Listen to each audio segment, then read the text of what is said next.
اصل میں یہ جو نقص ہے اس میں بھی اور بیلاڈونا میں بھی کیوپرم کے مادے پائے جاتے ہیں اور وہ تشنج کی بہت غیر معمولی اثر والی دوا ہے. یعنی کاپر سے تشنج پیدا ہوتا ہے، اس لیے کاپر سے تشنج جو ہے وہ ان چیزوں میں بھی پایا جائے گا جن پودوں کے رس میں کاپر کا کچھ ایلیمنٹ موجود ہو.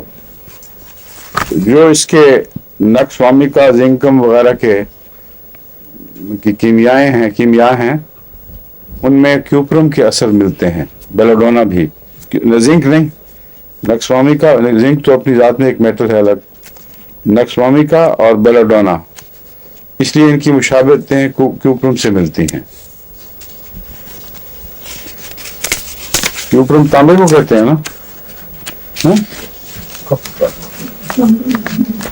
کاپر انگریزی ہے، اردو میں تانبے ہی ہوتا ہے کیوپر. ہاں، اور چیز بھی ہوتی ہے تانبے کے علاوہ اس سے ملتی جلتی. کیا؟ پیتل. ہاں، پیتل اور تانبے میں کیا فرق ہے؟ نہیں، پیتل ہے کیا چیز؟ انگریزی میں اس کو کیا کہیں گے؟ چیک کریں.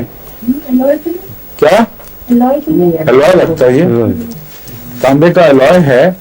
اس میں کیا کیا چیزیں ملتی ہیں تو پیتل بنتا ہے؟ 2-3 دھاتیں جب ملا کے ایک نئی چیز بنائی جائے اس کو الوائے کہتے ہیں. تو پیتل غالباً میرا بھی یہ تصور ہے، فوجی نے کہا ہے کہ الوائے لگتا ہے یہ، مگر کس چیز کا الوائے ہے اگر وہ پتہ لگ جائے تو پھر اس کے ہومیوپیتھک استعمال میں بھی مدد مل سکتی ہے. بیلاڈونا میں بالعموم ہر بیماری میں یہی دکھائی دیتا ہے کہ آرام سے فائدہ اور حرکت سے تکلیف، مگر اس کی ایک ٹانگوں کی علامت رسٹاک سے مشابہ ہے. جب ٹانگوں میں تکلیف ہوتی ہے بیلاڈونا سے تو ساری ٹانگیں چونکہ بھر جاتی ہیں، اس سے بے چینی ہوتی ہے. اس کو ریلیز کرنے کے لیے وہ چلتا ہے اور آہستہ آہستہ ٹہلنے سے کچھ ٹانگوں کی بے چینی میں کمی آتی ہے. رس کا اور اس کا میں بتا دیا تھا نا، پسٹیلا اور ایکونائٹ اور بیلاڈونا کی تکلیفیں عموماً پاؤں ٹھنڈے ہونے سے ہوتی ہیں اور اوپر کی طرف چلتی ہیں، اور رسٹاکس میں اوپر سے نیچے کی طرف حرکت ہوتی ہے بالعموم.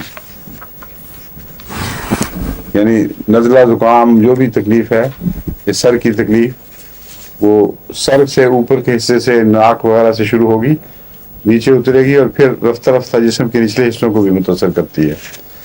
تو ڈائریکشن جو بیماری کی ہے یہ بھی بڑی اہم ہے مریضوں کو پہچاننے میں. خشکی بھی اس کا عمومی حصہ ہے.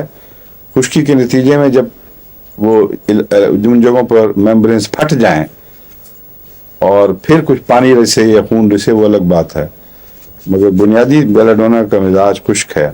چہرے پر اس کا متفرق اثرات ہیں، اس میں اسپیزمز بھی پیدا ہوتے ہیں.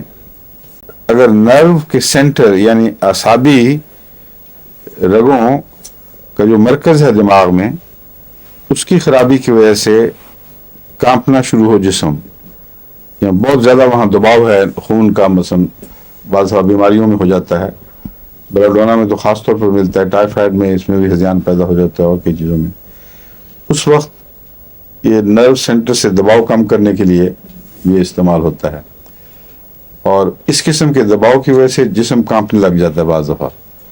اس کی مؤثر اور فوری دوا بیلاڈونا ہے. اس کی پیاس بھی بعض دفعہ برائمنیا سے ملتی ہے جو بہت زیادہ، اور جس سے تسکین نہیں ملتی، پیتا جاتا ہے آدمی پانی. اور بعض دفعہ آرسنک کی طرح یہ خشک منہ اور تھوڑا تھوڑا پانی پی کر بیلاڈونا کا مریض پیاس بجھانے کی کوشش کرتا ہے. آرسنک سے بیلاڈونا کی باقی علامتیں اس کو الگ کر دیتی ہیں، پہچانا جاتا ہے.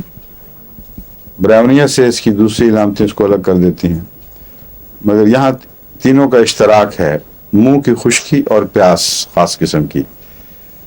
بیلاڈونا آرسنک کی پیاس کے متعلق سب یہی سمجھتے ہیں کہ بس تھوڑا تھوڑا پانی بار بار، حالانکہ بعض دفعہ آرسنک میں بڑی کھلی پیاس بھی لگ جاتی ہے اور بعض دفعہ بالکل غائب ہو جاتی ہے جلسیمیم کی طرح. تو جب ہم کہتے ہیں یہ اس کی تصویر ہے تو اکثر مراد یہ ہے کہ اکثر صورتوں میں جہاں بار بار کی چھوٹی چھوٹی پیاس ہو وہاں آرسنک کی طرف دماغ جانا چاہیے سب سے پہلے. لیکن اگر آرسنک کی علامتیں ہوں اور یہ پیاس نہ ہو تو آپ کو رکنا نہیں چاہیے, آرسنک استعمال کر کے دیکھنا چاہیے, کیونکہ دوسری غالب علامتیں اس طرف اشارہ کر رہی ہیں. ضروری نہیں ہوا کرتا کہ ہر سمٹم, ہر جو علامت ہے وہ ہر مریض میں اور ہر مرض میں پوری طرح ظاہر ہو جائے. اگر ہو تو وہ عموماً آخری وقت ہوتا ہے.